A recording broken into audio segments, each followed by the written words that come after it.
Bienvenue au puits de la rencontre. Le thème d'aujourd'hui, c'est le thème de la joie.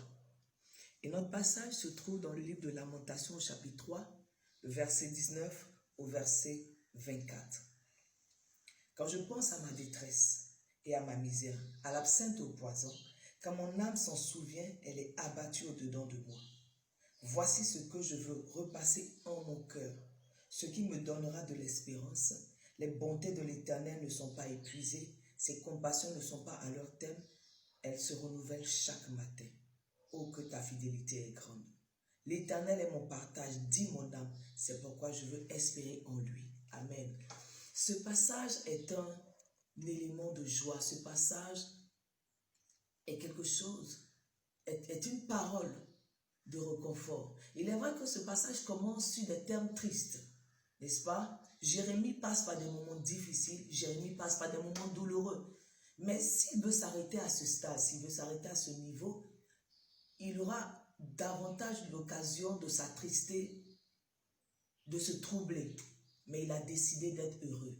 Il a décidé de faire autre chose. Et quelle est cette chose? Il a décidé de penser, de compter, de se rappeler des bontés de Dieu. S'il y a une chose dont Jérémie est sûr, s'il y a une chose dont Jérémie est certain, hormis sa douleur, sa tristesse, c'est que les bontés de l'Éternel ne sont pas épuisées.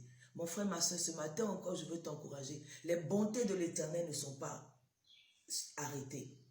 Ces bontés ne sont pas terminées, ne sont pas limitées. Elles se renouvellent chaque matin. Ces compassions également. Notre Dieu est un Dieu de compassion. L'ennemi nous envoie des pensées pour nous accuser, pour nous abattre, pour nous attrister, pour nous décourager. Quand nous regardons autour de nous, quand nous regardons la situation du monde, à la situation des pays, à la situation des familles, à la situation des foyers, nous avons de quoi nous inquiéter. Mais comme Jérémie, prenons la décision de ne pas nous attrister outre mesure de ces choses, mais de considérer qu'il y a Dieu et que Dieu, dans sa bonté, renouvelle ses compassions pour nous. Les compassions de Dieu sont infiniment grandes et ces compassions-là doivent nous remplir de joie, nous remplir d'allégresse parce qu'il y a de l'espoir. Et s'il y a de l'espoir, mon frère, ma soeur, tu as une occasion, tu as une raison d'être joyeux, tu as une occasion d'être joyeuse. Les bontés de l'Éternel ne sont pas épuisées. Il est bon. Jésus a dit, il n'y a de bon que Dieu seul. Dieu seul est bon. Et quand on dit que Dieu est bon, il est véritablement bon. Ce n'est pas un mot, mais c'est la nature de Dieu. Il est bon. Les hommes peuvent être mauvais ou infidèles. Les hommes peuvent manquer de bonté, mais Dieu ne manque pas de bonté. Il est bon. Tu peux t'approcher de lui. C'est un Dieu qui est bon. C'est pour cela que Manassé, dans la profondeur de sa détresse et de son péché, pouvait s'approcher de Dieu et réclamer la compassion de Dieu. Et les bontés et les compassions de Dieu qui se renouvellent se sont renouvelées pour le roi Manassé. Il est sorti de sa prison. Il est sorti de l'angoisse où il était. Tu peux te souvenir des bontés et des compassions de Dieu.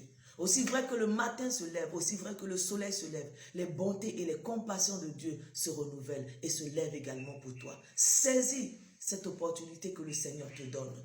Et quand le poids de l'adversité, quand le poids de la tristesse ou de la douleur veut surgir, dis-toi que les bontés de l'Éternel se sont renouvelées pour toi aujourd'hui. Ces compassions aussi sont là.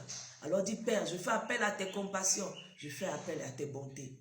Merci de les manifester dans ma vie. Que toute la gloire lui revienne. Au nom de Jésus. Amen.